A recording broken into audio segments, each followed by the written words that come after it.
This is the atom, and we're going to talk a little bit about what an atom is.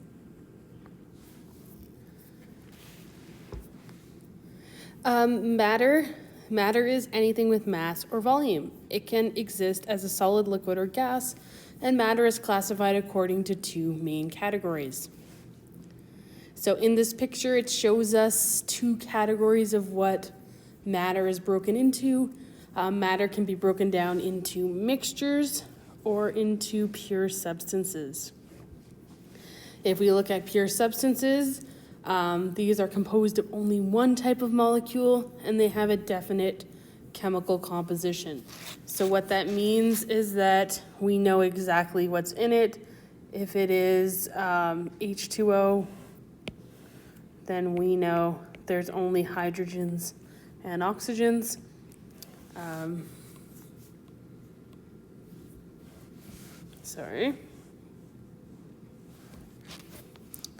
And that's, if there's oxygen, we know that there's only oxygen there.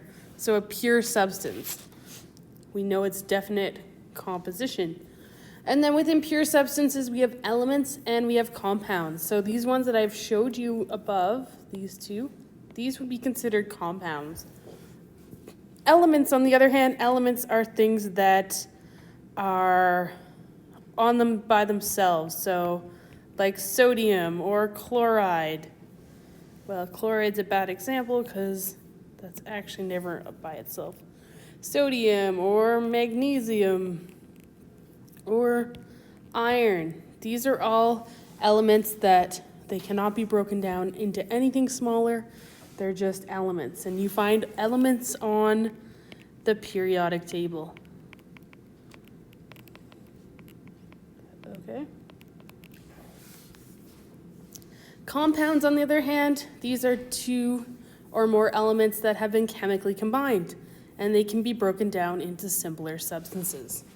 So when you look at these compounds, we've got water as an example that I've wrote on here before. Another example might be carbon dioxide. That's what we breathe out. Those are something that they can be broken down into simpler substances, like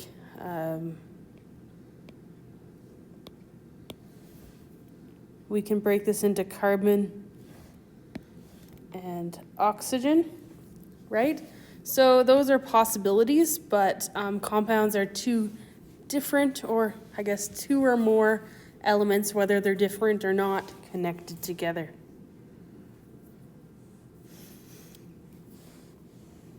All right, so that's pure substances. If we go over to mixtures, mixtures are combinations of matter that can be separated by physical means. They do not have a definite chemical composition, and they're composed of more than one type of molecule. So a mixture is got more than one thing mixed together. And there's two types of mixtures we can have. We can have heterogeneous or homogeneous. And heterogeneous means something that has individual components visible. So you can see different things. And hetero means different. So we can see different things in the mixture.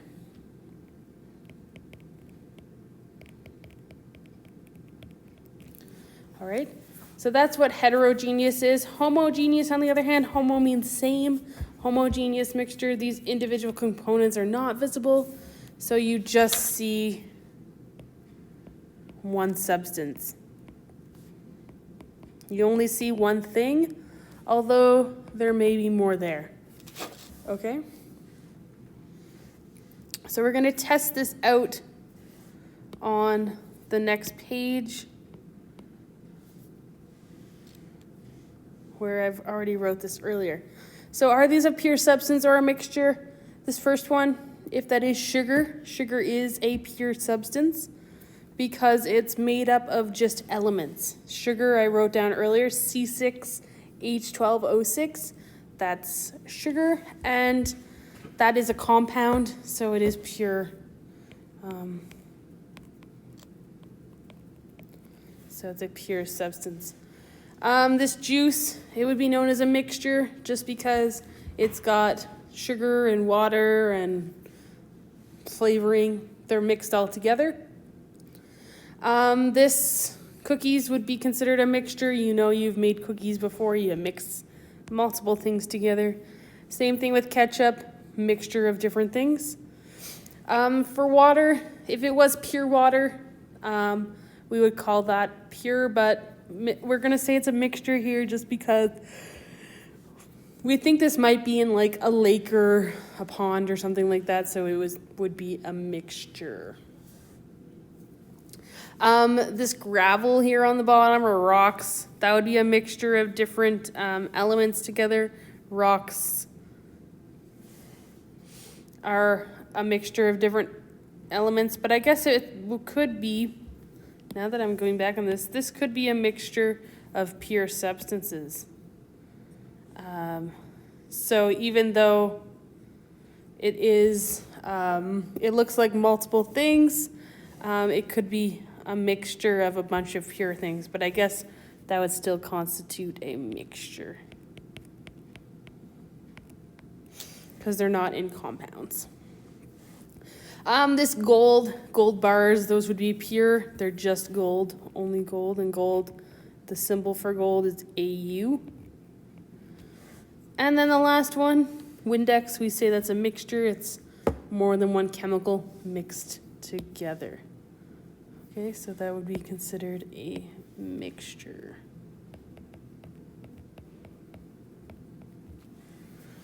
All right, so that is that.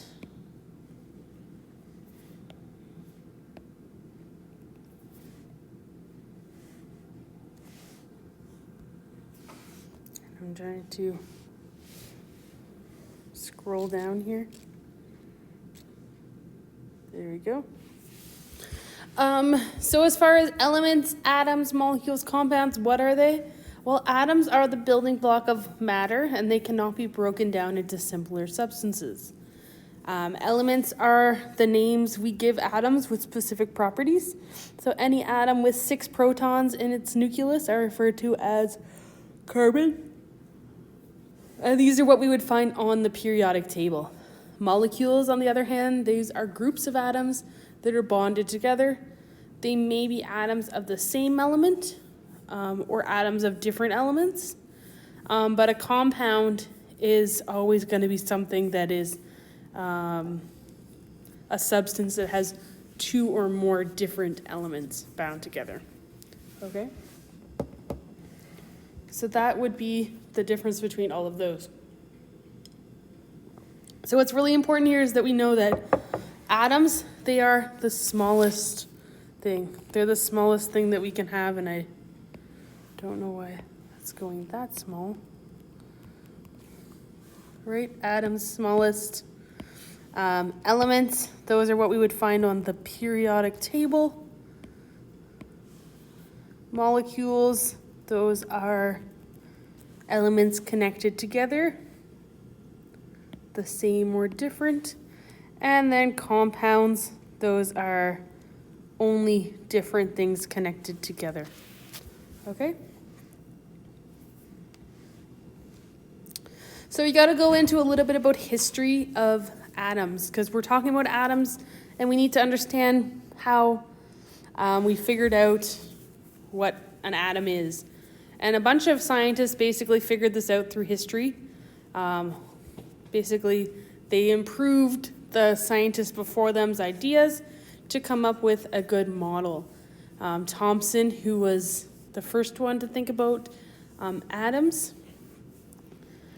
he thought that since atoms do not have a charge, they must consist of the positively charged mass embedded with negatively charged particles, which he called electrons. The positive and negative components balanced out each other. So what he thought was that this big blob was all positive, the red part, and then there was tiny small dark parts, which were known as the electrons, and those were the parts that were negatively charged. Okay, so that's the first idea. He called it a plum pudding model just because it looks sort of like, I guess, pudding with plum pieces inside of it. The second idea was from Rutherford, and he came up with the idea of the planetary model. He thought that all of atoms' mass was located in the center, which he named the nucleus. And we know that today that is actually true. The nucleus was composed of positively charged particles, and these were called protons.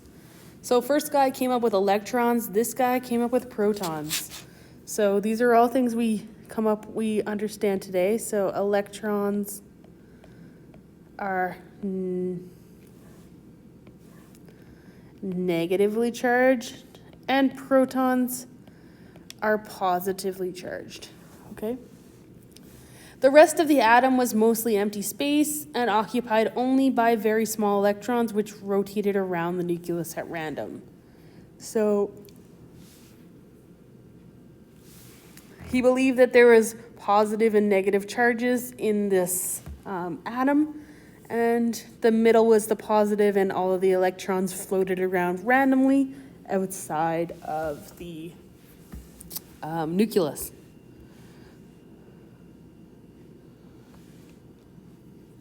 And this is just showing sort of what his experiment was that he did, but I'm not too concerned about that. I just want you to know his discovery.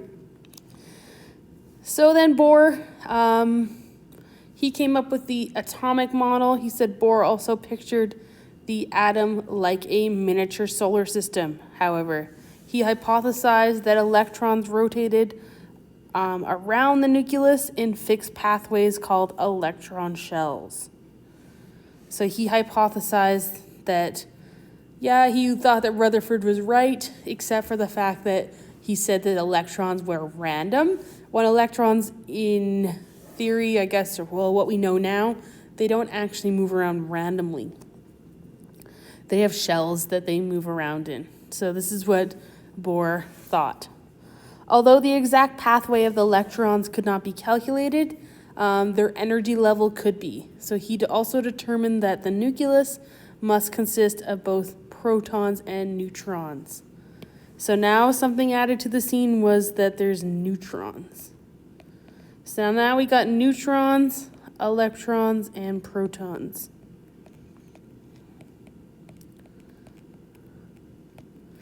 And those are all inside of an atom. All right. And he's got a picture there of what he might think it looks like.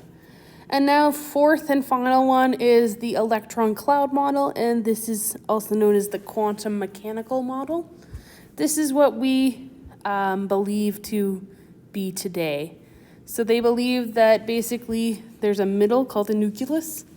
The middle has protons and neutrons, and electrons are the ones that float on the outside. So see those little clouds of lines? That's where the electrons flow. Something that's really important is that protons are positive. Neutrons are neutral, so they don't have a charge, and our electrons are negative. All right. And this model was granted us a better understanding of what an atom actually consists of. So in this picture here, we've got what it might look like: electrons, protons, neutrons. The protons and neutrons are in the middle. That's known as the nucleus. And then the electrons are floating around outside. Depending on how many electrons there are, sort of decides which energy level they go in.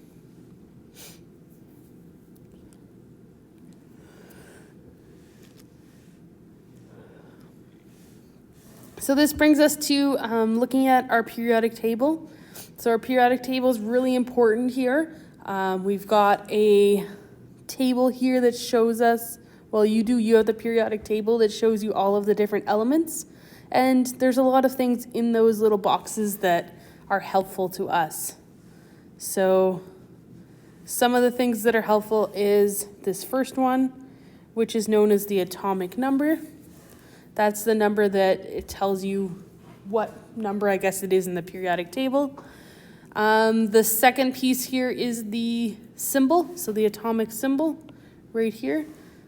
Each element has a symbol, and it might start with the start of the word, like carbon starts with the C, but it also could start with something totally different, like iron is Fe.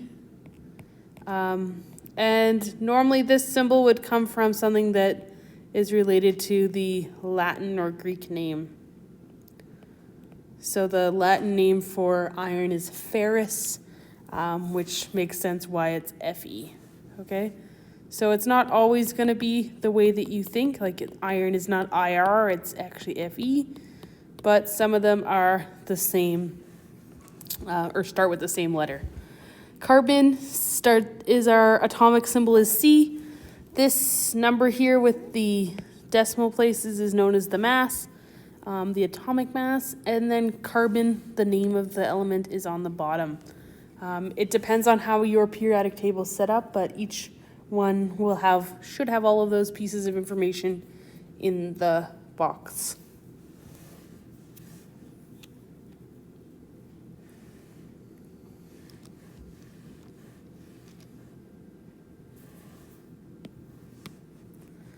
All right, so I'm just going to erase this so we can go over how to do this.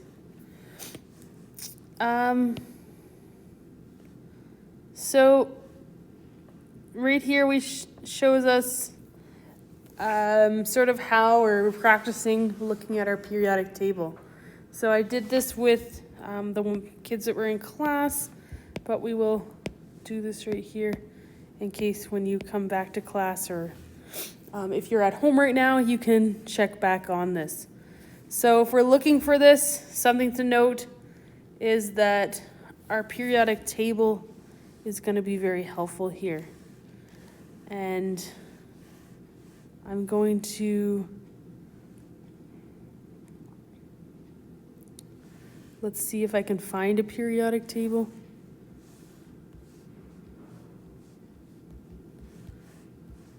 There is one, I posted it on your Google Classroom, but I'm sure I have one here. Perfect. I think this is the one I posted on the Google Classroom.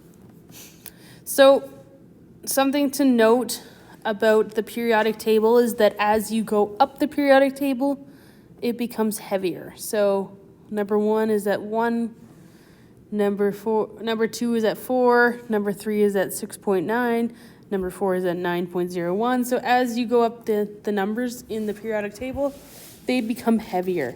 And that's because the more protons it has, the more mass it has. So everything that takes up space has some sort of mass, okay?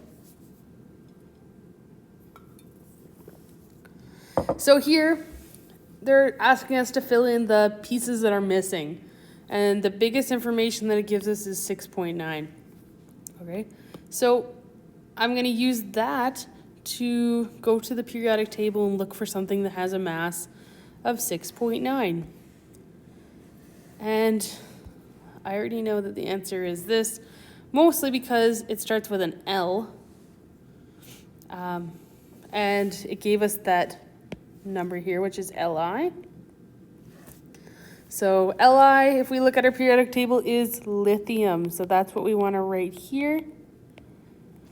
And then the number at the top of the periodic table, that atomic number is what we want to write, which for lithium is 3.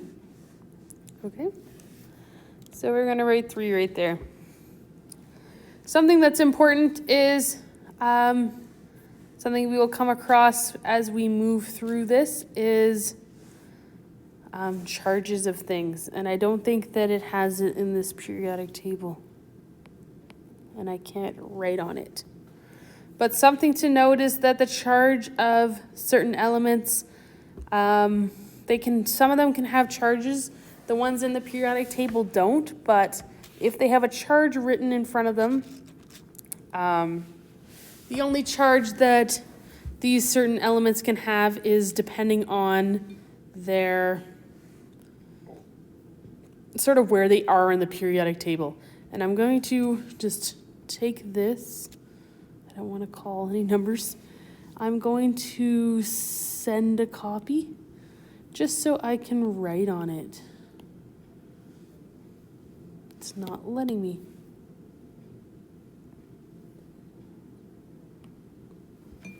I just want to be able to write on my periodic table.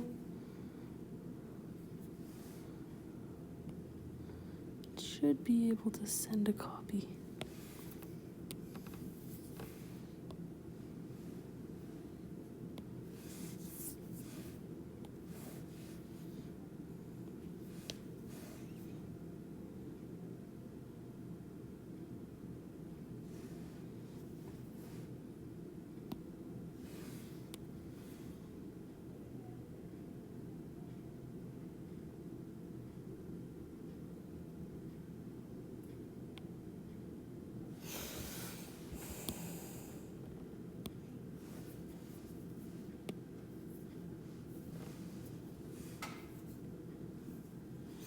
Perfect. Okay, so now we've got it here. Sorry about that.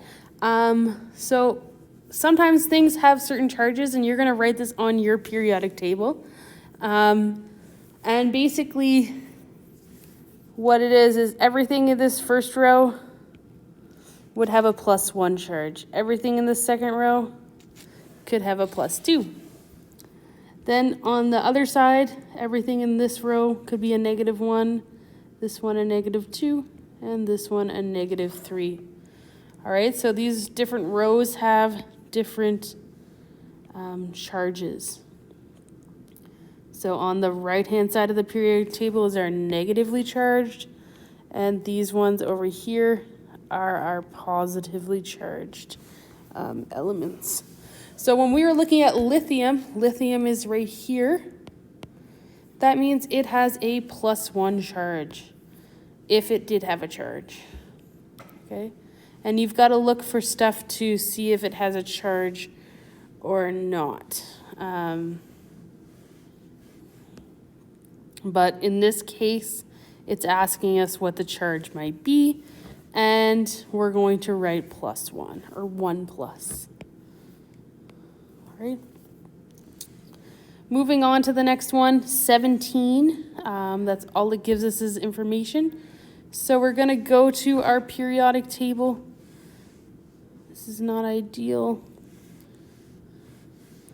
And we're going to look for number 17. So if I look for number 17 in the table, I find it right here. 17 is chlorine.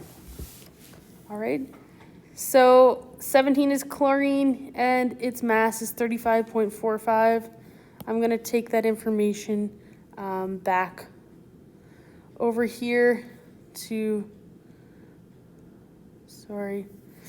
my thing here. So chlorine, we know is, if we look at our periodic table, is Cl.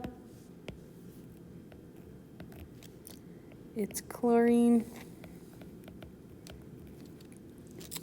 And I said it was 35.45 was the mass.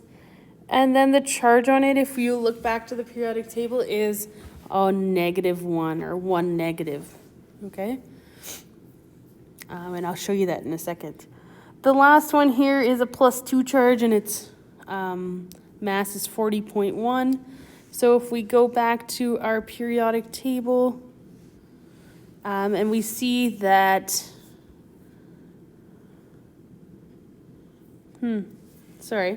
we see that here's the chlorine, just to show you it's in the -1 row. Perfect. But our next one is +2, and it's got a 40.1 or 40.01, and I believe that would be calcium, because calcium is 40.078, which makes sense. If it's 40.1, that 78 would round up to 1. So we would write that in our assignment. It's not really an assignment, but you know what I mean.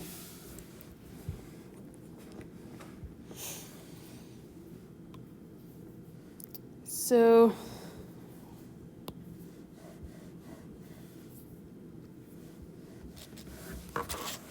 sorry, can't write on here. So we got calcium, and we've got the number is 20. So you're just finding all this information from your periodic table to help you figure this all out. The last one here, this is, actually this is the second last one. This is showing you the atomic symbols, and then it's asking you to figure out the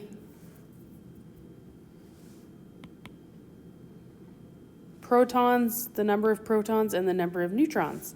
So for beryllium, if we look in the periodic table, we can find beryllium, and we find out that it is number 4 in the periodic table. So you can look at your periodic table and see that it's number 4. Something to note here is that protons are always equal to the amount of the atomic number. So if the atomic number is 4, well, the protons are also going to be 4. Something to note as well is that electrons, as long as there's no charge right above there, then the electrons will also be the same as the atomic number. So in knowing that, we got a pretty good idea here that your atomic number is 4, your number of protons is 4, and your number of electrons is 4. All right. Sodium, next one. Na, sorry, I just gave away the answer. Is sodium. If you look up sodium in the periodic table, it is number 11, which means that it's also 11 protons and 11 electrons. The last one, aluminum, if we look it up in the periodic table, it's Al. Its atomic number for aluminum is number 13, which means these are also 13. All right. And then the last one here is showing us how we figure out neutrons. And I'm going to keep this little piece here. To figure out our neutrons, we always take our mass minus our protons. So here's 3 examples here. If we look up nitrogen on the periodic table, our mass is 14. And our atomic number is 7, or our proton number. So 14 minus 7 will give you 7. If we do phosphorus, phosphorus's mass on the periodic table is 30.97. As far as neutrons go, we need to make sure that we're always rounding. We can't have part of a neutron. So for this one, we're going to round this up to 31. We're not rounding it that much. This is 30.97, so because this number's higher than 5 or greater, then we would round this up to 31. So 31 minus the atomic number for phosphorus, which is 15, would give us an answer of 16. And then the last one, argon, which is Ar in the periodic table. It has an atomic number of 18 and a mass of 39.95. So again, this 9 will round this up to 40. So 40 minus 18 would give us 22 neutrons. All right. So that is how you do that. That is where I'm going to stop for today. You can actually work on the assignment. So the assignment for topic 2, you can do questions 1 to 4. with that piece, the information we've gone over. And then tomorrow we'll continue on to the next part.